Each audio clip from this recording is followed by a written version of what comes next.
Hello hi friends, welcome back to my YouTube channel కృషి Geethu vlogs. ఇవాళ నేను మీకు కొత్త రకం స్నాక్ ఐటెం చేసి చూపిస్తానండి. కొత్త రకం స్నాక్ ఐటెం చేసి చూపిస్తానని చెప్పాను కదండి. అది దేనితోనే కాదండి, సొరకాయతో తెలంగాణ స్టైల్ సొరకాయ గారెప్పు చేస్తున్నానండి. వాటికి కావాల్సిన పదార్థాలండి: ఒక సొరకాయ, కొత్తిమీర, పుదీనా, కరివేపాకు అండి. నేను ఆల్రెడీ అన్నీ వాష్ చేసి కట్ చేసి పెట్టుకున్నాను. తెల్ల నువ్వులు, పచ్చిమిర్చి, అల్లం, జీలకర్ర అండి, బియ్యం పిండి. ఫస్ట్ మనం సొరకాయని కట్ చేసి తురుముకోవాలండి. ఇది చాలా లేతదండి, నేను అందుకే తీయలేదు. కొంచెం ముదురుది కనుకైతే మనం పీల్ చేసుకోవచ్చండి. ఇది చాలా లేతది. ఇది మా చెట్టుకు కాసిందండి, మా పొలంలో, అందుకు చాలా లేతదండి.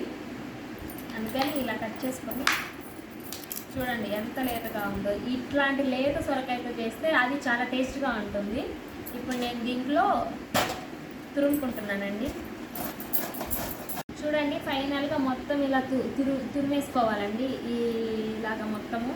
ఇప్పుడు దీంట్లోకి ఈ కొత్తిమీర, పుదీనా, కరివేపాకు అండి మొత్తం వేస్తున్నాము.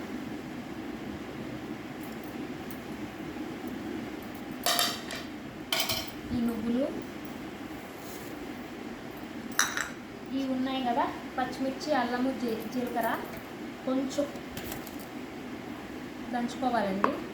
మిక్సీకి అయినా వేసుకోవచ్చు, కానీ నేను మిక్సీకి వేయనండి, దంచుతాను.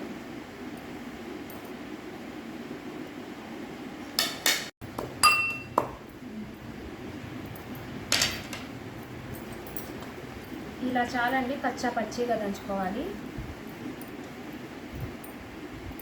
మొత్తం కలిపేసుకోవాలి.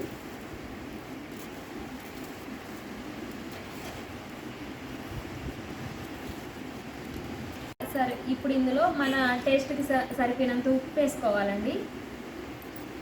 ఉప్పు అంటే సాల్ట్ అండి, సాల్ట్ వేసుకోవాలి. మళ్ళీ మంచిగా కలిపేసుకోవాలి. దీంట్లో ఆనియన్స్ కూడా వేసుకోవచ్చు. ఆనియన్స్ అంటే ఇంకా అప్పటికప్పుడు చేసుకొని తినే పని అయితే ఆనియన్స్ వేసుకొని చేసుకున్న టేస్ట్ బాగుంటుంది. ఆనియన్స్ వేస్తే ఇంకో మళ్ళీ పక్క చేసుకుంటే ఈ ఆనియన్స్ వరకు పుల్లంగా అయిపోతాయండి, అప్పుడు టేస్ట్ అంత బాగుండదు. ఒక 2 రోజులు పిండి స్టోర్ చేసుకొని చేసుకునేది దానికైతే ఆనియన్స్ వేసుకోక్కర్లేదు. అప్పటికప్పుడు చేసుకునే పని అయితే ఆనియన్స్ వేసుకోవచ్చు. ఇప్పుడు దీంట్లో సొరకాయలో వాటర్కి ఎంత ఉంటే అంతవరకు పిండి వేసి కలుపుకోవాలండి. మళ్ళీ సపరేట్గా దీనికి వాటర్ అంతా వేయాల్సినంత అవసరం లేదు.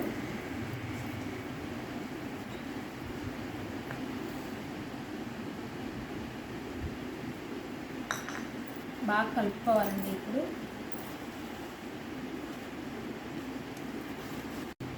చూడండి, ఇలా ముద్దలాగా చేసుకోవాలి. ఇప్పుడు దీన్ని వెళ్ళేసి మనం సొరకాయ అప్ప చేద్దాం పదండి. ఇట్లాంటి వెడల్పుగా ఉండే బాండలు తీసుకోవాలండి ఈ గారెప్ప కోసం. ఇప్పుడు దీంట్లో 1 స్పూన్ ఆయిల్ వేసుకోవాలండి. పెద్ద స్పూను, 1.5 నేను 1.5 స్పూన్ వేసానండి. ఈ పిండిలో ఇంత సైజు వంట తీసుకున్నానండి. ఇప్పుడు దీన్ని ఇలా పెట్టి స్ప్రెడ్ చేయాలండి. దగ్గరే తీసుకురా.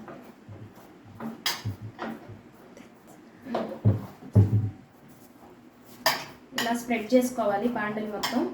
చూడండి, ఇలా వత్తుకొని ఇక్కడున్న ఆయిల్ మొత్తం ఇలా స్ప్రెడ్ చేసుకోవాలండి. చేసుకున్నాక వీటికి ఇలా హోల్స్ పెట్టుకోవాలి.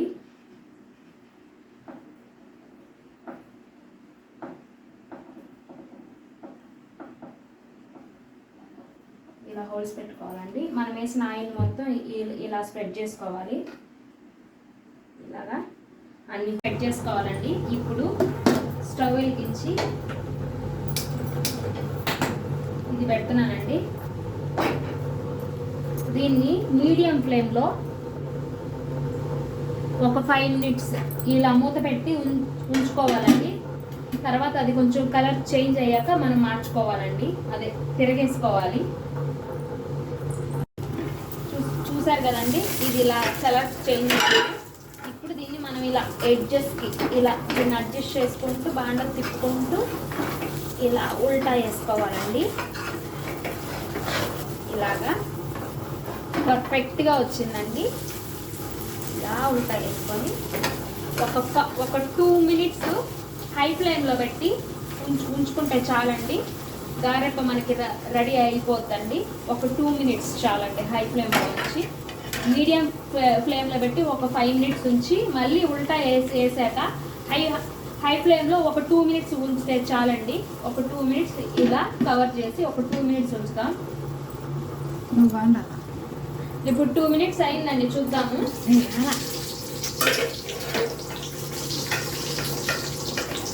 ఇదిగోండి పర్ఫెక్ట్గా మన గారెప్ప రెడీ అయిందండి. చూసారా ఎంత ఎమ్మి క్రిస్పీగా ఉందో. ఇప్పుడు దీన్ని మనం టేస్ట్ చేద్దాం.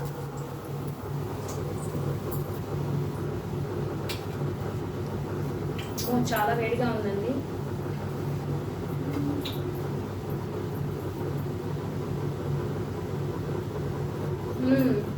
చాలా అంటే చాలా టేస్టీగా ఉందండి, క్రిస్పీగా కూడా ఉంది. మీరు కూడా ట్రై చేయండి ఈ రెసిపీని. చాలా టేస్టీగా ఉంటుంది, పిల్లలు కూడా చాలా ఇష్టంగా తింటారు. నేను తీసుకున్న ఒక్క సొరకాయకి 3 కప్పుల బియ్యం పిండి పట్టిందని. నేను ఎలాంటి వాటర్ అనేది అస్సలు యూజ్ చేయలేదు.